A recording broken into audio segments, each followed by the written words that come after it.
안녕하세요. 네, 반갑습니다. 우리 역사 내일 시험이죠. 네, 마지막 정리를 해보려고 합니다. 원래 안 하려고 했는데 하도 뭐 엄살들이 많아가지고 조금 간단하게 할 거니까요. 같이 책 보면서 할 거예요. 그래서 굳이 뭐 내가 판서를 할 이력이 없어가지고 좀 각도를 좀 바꿨어요 이번에. 정말 유튜버처럼. 그러니까 멀리서 해야겠다. 그래서 책 같이 따라 보면서 하면 되겠습니다. 우리 140쪽부터 볼게요. 지금 약간 코가 막혀가지고 미안해요. 네. 자, 봅시다. 우리 붕당 정치의 전개 부분부터 시험 범위인데, 그치, 우리 붕당이라고 한 게 등장했던 왕부터 그럼 쫙 알아야겠네. 선조, 광해군, 인조, 그 다음 뭐지? 효종, 현종, 숙종 쭉 알아야 돼요. 이 기간 동안에 이 왕 때 집권했던 붕당이 뭐였는지, 그리고 어떤 사건들 때문에 그게 뒤집히는지 이런 것들 잘 알고 있어야겠습니다. 그렇죠? 그래서 거기 첫 번째 부분 붕당 정치 전개 알고 있어야겠고요. 아마 추가적으로 필기한 게 있을 거예요. 다 챙겨보세요. 그리고 오른쪽에 141쪽에 예송이라고 있죠. 1차랑 2차가 있었어요. 이걸 무슨 뭐 갑인, 뭐 기해예송 이렇게 이름들 알 필요는 없어. 다만 1차 때는 누구 손을 들어줬는지, 2차 때는 누구 편을 들어줬는지 이런 것들은 알고 있어야겠습니다. 그 예송 논쟁의 이유가 뭐였는지도 알고 있어야겠어요. 네. 그리고 여기서 질문이 들어왔었는데 140쪽에 숙종에 대해서, 그렇지? 그러니까 숙종이 탕평체계 방식으로 환국을 제시하였다, 환국을 주장하였다, 환국을 실시하였다. 이건 맞는 거예요. 그렇지? 그러니까 탕평책을 실시해서 뭔가 조절하려고 했다라는 말은 맞는 거라고. 안 한 건 아니기 때문에. 그렇지만 그 결과가 뒤에 나오는 영조나 정조만큼 그렇게 효과가 있지는 않았다라는 거. 그렇게 알고 있으면 되겠습니다. 실시를 안 하는 건 아니에요. 그랬고 넘어갑시다. 숙종 때를 잘 알고 있어야 돼요. 우리 숙종 때는 필기를 많이 했어. 환국했지. 그리고 상평통보의 전국 유통도 했고요. 그 다음에 백두산 전개비도 했고, 하나가 더 있었는데 뭐였지? 네 개였는데 세 개였나? 아무튼 잘 기억하도록 하십시오. 141쪽의 윗부분 예송의 발생이라는 자료 1번 중요합니다. 네. 그 다음 142쪽. 자, 비변사라는 조직에 대해서 질문이 많았는데, 비변사는 임진왜란 그리고 병자호란 이후에 국정을 총괄하는 최고 기구로 바뀌어요. 네. 원래는 의정부가 했던 것들을 다 끌고 와버려요. 그래서 비변사의 기능이 강화되고요. 나중에 세도 정치 때에는 세도 가문들의 권력기구. 그래서 흥선대원군 때 없애버리지. 그 흐름들을 잘 기억하면 되겠습니다. 군대랑 관련이 되어 있는 조직은 이번에 다루지 않아도 돼요. 훈련도감, 뭐 오군영 이런 것들 안 해도 됩니다. 그랬고, 그 다음에 수취체제 개편 별표 중요합니다. 제동법 실시 배경, 과정, 결과, 영향, 평가까지. 영정법도 마찬가지로 우리 비교도 할 줄 알아야 돼요. 어떤 것들은 좋았고 어떤 것들은 비판할 여지가 있고 이런 것들 구분했었습니다. 그 다음에 영조 때 균역법. 이 균역법은 영조 업적 중에 하나이기도 하면서 동시에 수치 제도의 개편에도 들어가 있죠. 군포를 두 개에서 하나로 줄인 거예요. 그 줄어들었을 때의 부족한 부분을 어떻게 채우려고 했는지 대동, 영정, 균역 각각 기억해 두도록 하십시오. 그 다음 143쪽에 탕평은 뭐 너무 중요하죠. 우리 영조 아저씨 아마 업적을 한 8, 9개 정리했을 거예요. 추가로 쓰라고 한 부분도 있지. 붕당의 세력을 약화시키기 위해서 뭘 했는지. 뭐였니? 서원을 한번 정리해 준다고. 그러니까 뒤에 나오는 이 흥선대원군의 서원 철폐랑 조금 구별을 해야 돼요. 철폐랑 정리는 어감부터가 다르잖아. 정리는 많이 못 건드려. 철폐는 그렇지 대대적으로 없애버린다고요. 그렇게 차이가 있고요. 아마 노비 종목법이나 이런 것들 필기한 게 있을 겁니다. 중요하고 144쪽에 정조가 있던 것들, 그렇지 마찬가지로 기억을 해야 되는데, 필기했던 거 하나는 신해 통공이라고 하는 거, 금난 정권을 철폐했다. 뭐 제외하고 육의선이라고 6가지 항목을 제외하고는 다 철폐하더라 라는 것들을 기억을 해야 되고, 두 번째는 영조가 할아버지가 서원을 정리해 줬으니까 이번에는 향약을 건드려요. 향약을 수령이 주거나 사림이 주거나 하던 것들을 사림들이 만들고 사림들이 운영했던 것들을 다 빼앗아서 왕의 대리인인 수령한테 넘겨준 거예요. 왕의 대리인의 기능이 강화됐으니까 자연스럽게 왕권이 강화됐겠네. 기억해야 되고, 그다음 그 아래쪽에 뭐 정약용 아저씨의 거중기 이런 것들, 수원화성 기억을 하면 좋겠습니다. 146쪽에 세도정치 중요하죠. 사실 세도정치의 뜻보다는 패단이 중요해요. 바로 매관매직이 일반화되었다라는 거, 삼정의 문란이라고 하는 것, 이 두 가지. 관직을 사고 파는 행위가 일반화되니까 관직을 내가 샀어. 그럼 돈 좀 뽑아야 될 거 아니야. 착취해야겠지. 그러니까 그렇게 암행어사를 파견했지만 소용이 없었다라는 것도 있었고요. 147쪽에 이 교과서가 그림은 잘 그려놨다고 삼정의 문란 잘 설명해놨습니다. 그리고 삼정의 문란에서 아마 필기를 우리가 했을 거예요. 조금 어려운 말들이 있었지. 뭐였니? 그 황구첨정, 백골징포 이런 것들 어려운 말들이긴 한데 단적으로 알려주는 키워드들이 다 있는 용어들이어서 알고 있겠습니다.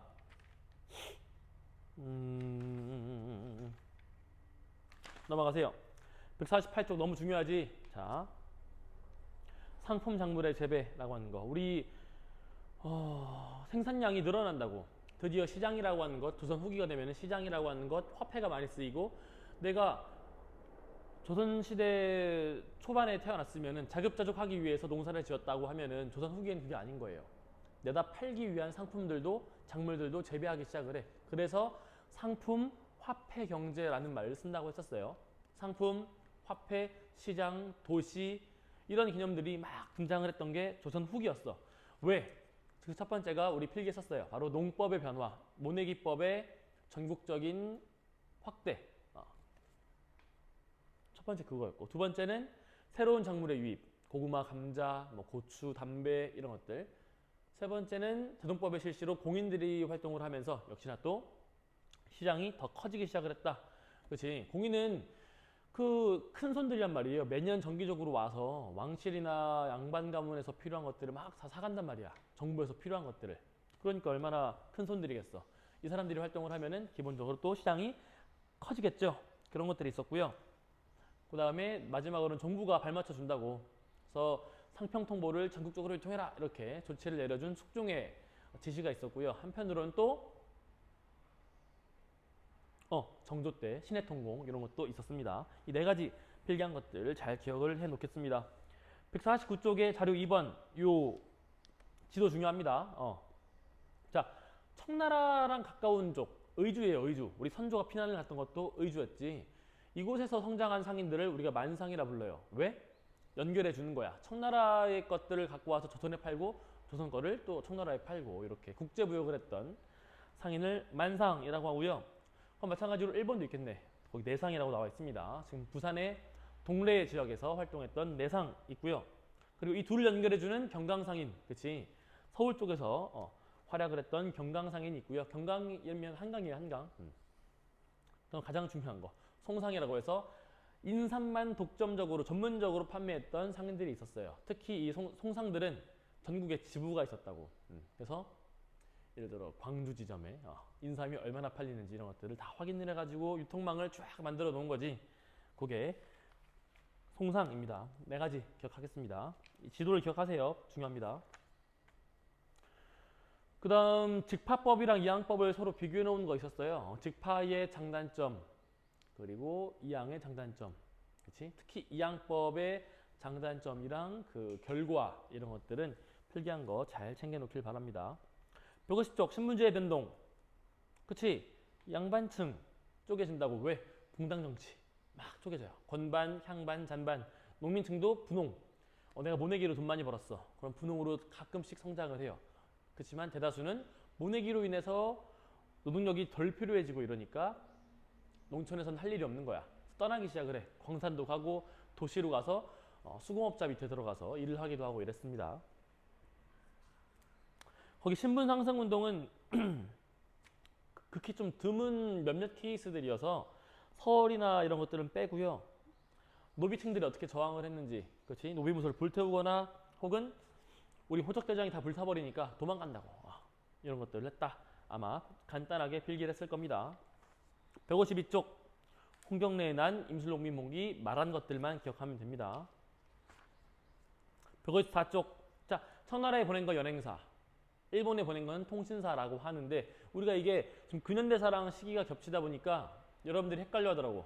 우리 강화도 조약 체결한 이후에 우리가 정말로 이제 근대라고 하는 것들을 조금씩 접하기 시작할 무렵에 그때의 사신들은 명칭이 달라요. 일본에는 더 이상 알려주러 가지 않아. 갖고 와야 돼. 수신사라고 부르고요. 한편으로는 조사시찰단 이런 거 보냈었지. 지금은 달라요. 아직 조선 후기야. 임진왜란 직후부터 문 열기 전까지, 개항하기 전까지는 통신사라고 하는 걸 보내요. 그래서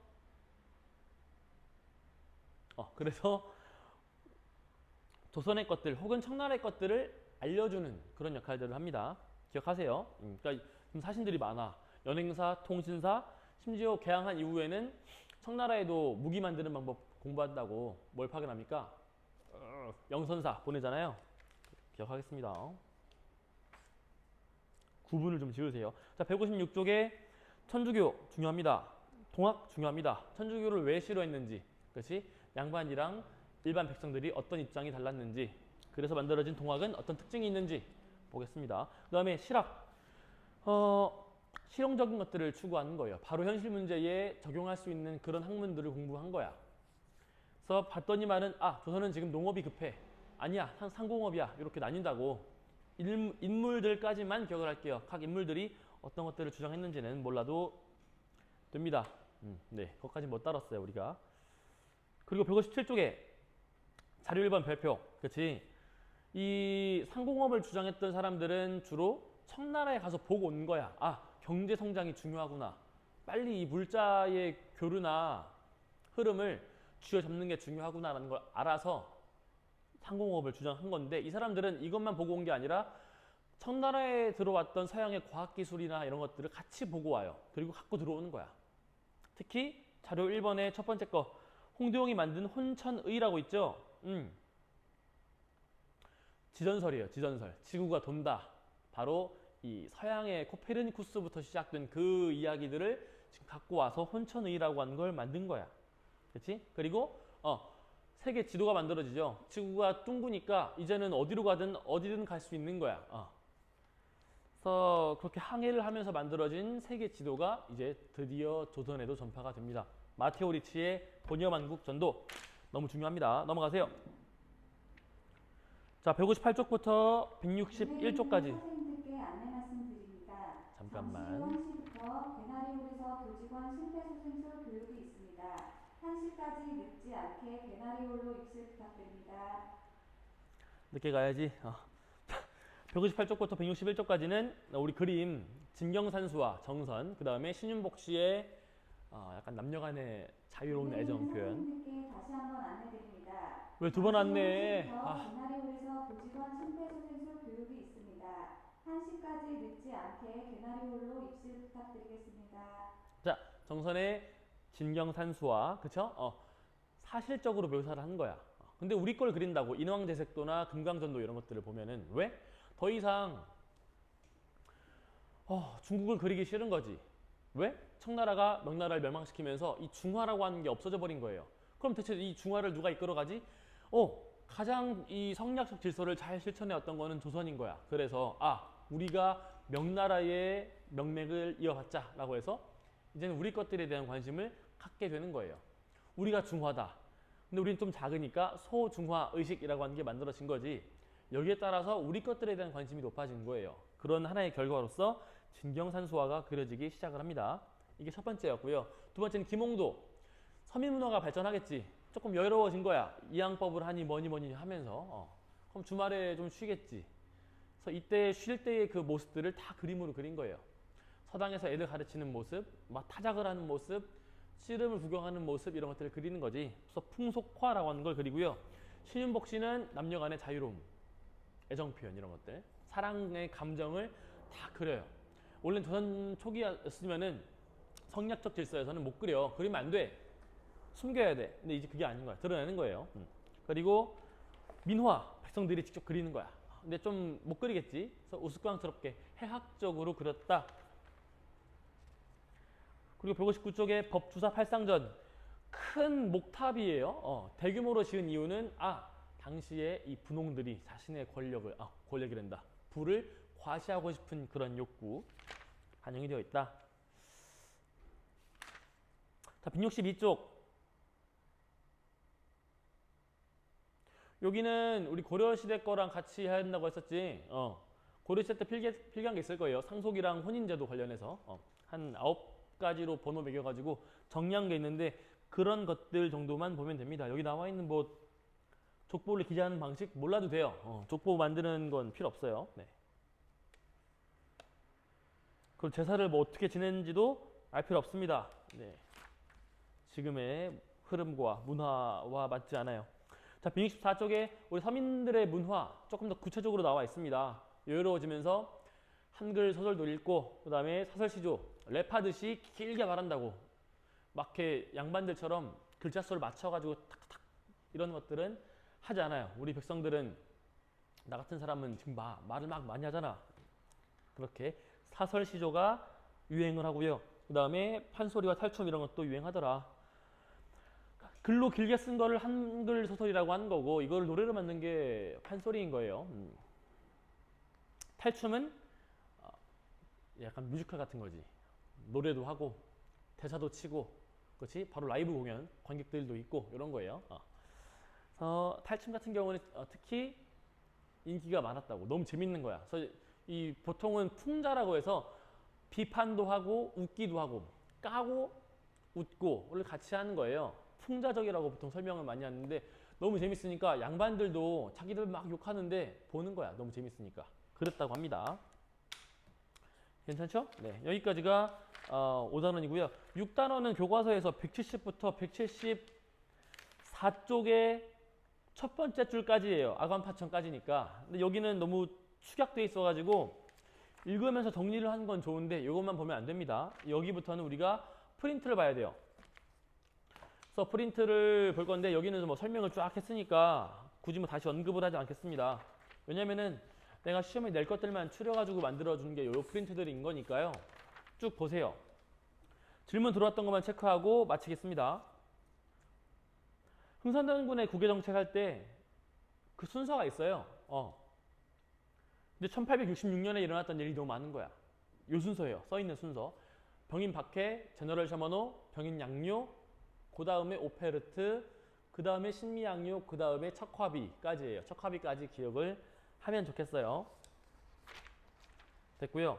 그 다음에 강화도 조약 관련해서는 강화도 조약은 자세하게 설명을 했습니다. 조약의 내용도 알고 있어야 되고요. 그 오른쪽에 있는 미국이랑 통상조약을 체결했던 내용도 알고 있길 바랍니다. 특히 치외 법권이 뭔지, 그치? 그 다음에 최애국 대우가 대체 어떤 의미인 건지, 어떻게 적용되는 건지 알고 있어야겠고요.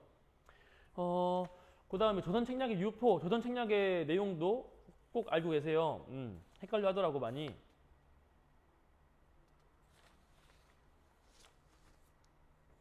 그죠? 어디니? 네. 최애국 대우는 그치, 제국주의 시대에 가장 악랄했던 조항이라고. 내가 만약에 미국이랑 A, B를 주기로 했는데 영국이랑 다음 연도에 뭔가 조약을 체결하는데 C랑 D를 준다, 영국한테는. 그럼 미국은 C랑 D를 못 받았잖아요. 근데 최애국 대우라는 조항이 있으면은 바로 자동으로 적용되는 거야. 야, 영국은 C, D 주는데 나는 왜 안 줘? 나도 줘. 이게 자동으로 되는 거라고. 갱신을 안 해도. 그럼 미국은 A, B, C, D 다 가져가는 거예요. 최애국이네. 이렇게 되는 거지.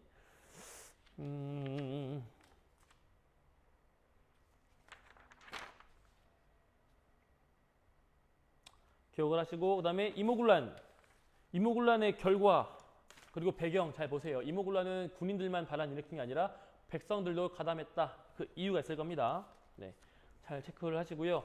그리고 강화도 조약의 후속 조약으로 체결됐던 것들이 있었어요. 조금 어려운데 깊게 설명을 했습니다. 무관세 조항이라든지 아니면은 양국을 무제한으로 빼돌릴 수 있는 조항 이런 것들 함께 기억을 할 것입니다. 그 다음 갑신정면 나와 있죠. 간단하게 설명을 했었어요. 자, 14개의 개혁정강은 안 외워도 돼. 일단 배경을 알아야 되고 14개 중에서 우리 하나만 기억하자고. 신분제 철폐라고 하는 거. 그 다음 결과, 텐진조약 중요합니다. 그게 나중에 어떤 결과를 갖고 오죠? 그치? 청일전쟁이라고는 어마무시한 결과를 갖고 옵니다. 그랬고, 그다음에 갑신정변 이후에 어떤 그 국제 정세가 만들어지는지 바로 러시아와의 어떤 접촉이랄까 이런 것들, 그리고 그 와중에 영국이 끼어들고 이럴 바에는 차라리 조선을 중립화해라 라는 주장들 있었습니다. 그래서 갑신정변까지는 그렇고요. 마지막에 그 동학농민운동 파트잖아요, 우리. 그렇지? 이거를 공부하면서 여러분들이 한번 쭉 정리를 하세요. 동학농민운동은 1894년부터 쫙 이루어지는 하나의 사건인 건데 중요하다고 설명을 했어요. 무슨 운동으로 시작이 되는 우리 이 아래로부터의 백성들의 첫 걸음인 거예요. 첫 발을 딱 디딘 거야. 근데 5.18 민주화 운동만큼 관심을 못 가지니까 우리가 관심을 두고 깊게 이해하고 있자고. 아무튼 그 사건부터 1896년의 아간 파천까지 요 3년간의 역사는 그 흐름을 잘 이해하세요. 우리한테도 너무 중요했고 일본한테도 엄청난 영향을 끼치고 이 동아시아 질서를 뒤바꿔 놓는 사건이었기 때문에요. 잘 알고 있어야겠습니다. 세계사적으로도 중요하고 그냥 중요해요. 네. 그래서 여기를 정리할 때에는 여러분들이 1860년에 만들어진 그 동학의 흐름을 쫙 기억을 하세요. 60년에 만들어졌을 때는 탄압을 당하다가 7, 80년대에는 교세를 확장하는 데 신경을 썼고, 그리고 서양이든 일본의 수탈 때문에 백성들이 너무 좋아해줬고, 그러다가 90년대에는 우리 불쌍한 최재우의 억울함을 풀기 위한 교조 신원 운동, 그치? 이제 불씨 하나 지피면 돼. 이게 바로 고분농민봉기였어요. 그치? 그때부터 시작해서 1차와 2차까지 어떻게 전개되는지 알고 있어야겠습니다. 이게 궁금한 친구들은요, 제가 작년에 올려놓은 영상이 있을 거예요. 그 동학농민운동부터는 작년이랑 올해랑 똑같은 수준으로 수업을 했어요. 그 앞에 갑신정변이나 이런 것들은 조금 더 깊게 설명이 되어 있는데 동학농민운동은 너무 중요해서 작년만큼 설명을 했으니까 여러분들이 궁금하면은 작년 영상을 봐도 되겠습니다. 물론 이미 다들 공부 잘했을 거라 생각을 하니까 네, 별로 안 보겠지. 안 봐도 돼. 모르겠네. 아무튼 시험 너무 걱정하지 마시고, 왜 이러냐 머리가. 너무 걱정하지 마시고 아마 다들 잘 쉴 거예요. 늘 그렇잖아 우리. 무슨 이유 때문에 그런지 모르겠는데 막 악명 높기로 소문이 난 우리 역사, 중섭 역사 이렇게 좀 마무리하겠습니다. 아마 시험 치고 나면 다들 웃을 거예요. 화이팅 하시고 우리 내일 볼 거 아니요? 안녕.